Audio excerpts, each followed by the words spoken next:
and that it might actually be bipolar.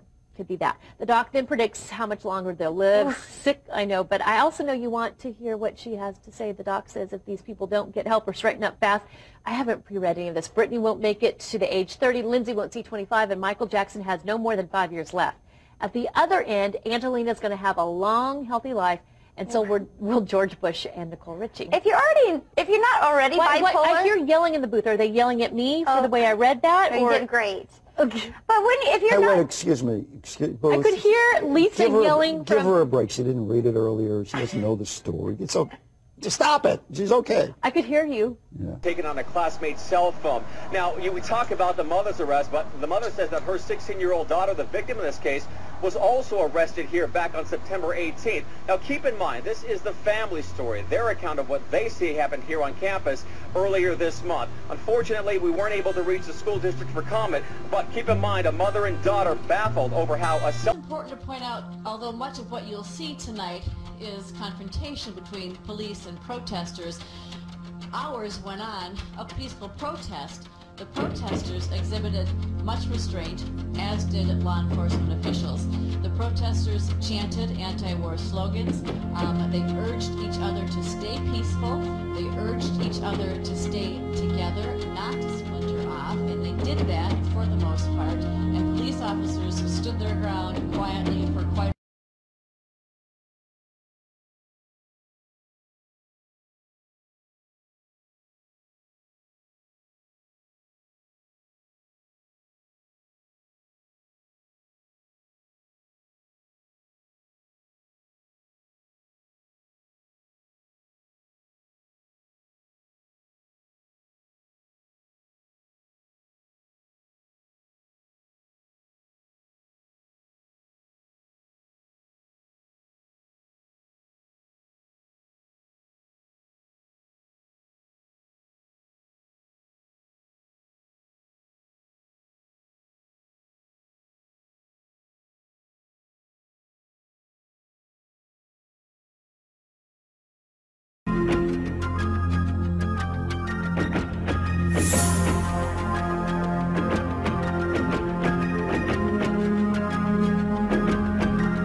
For example, when Central America was devastated by the hurricanes when I was president, we spent almost $1 billion of the taxpayers' money out of their pockets. And if I could just make one other point about that, because you asked if it was a worldwide effort.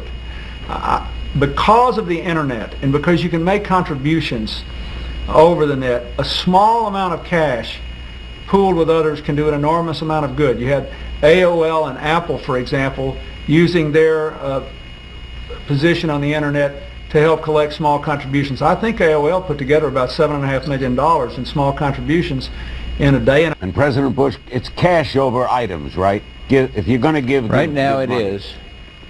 Larry, right now that's true.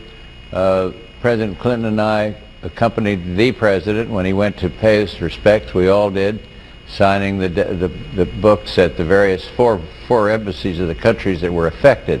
And all of them made clear that the best thing you can do is to send money at this time as opposed to goods, because there's no delivery problem. Sometimes the goods can be acquired in a neighborhood nearby, or sometimes the goods that might be sent from here might not be exactly what's needed. The medicine might be different. So we've concluded that the best thing to do is, as President Clinton said a minute ago, to give to these organizations or send it into USAFreedom.gov and freedomcorps.gov and let them help distribute it. But the main thing is it's better at this juncture to send cash, and I think they all agreed with that, the embassies. Yeah, Larry, let me just give you an example. If you look at the pictures of the airport in Colombo in Sri Lanka, it's full. You literally, I don't know how they're going to get all the crates off of the airport site that they have. There's a wonderful Buddhist temple here in New York where the monks have been.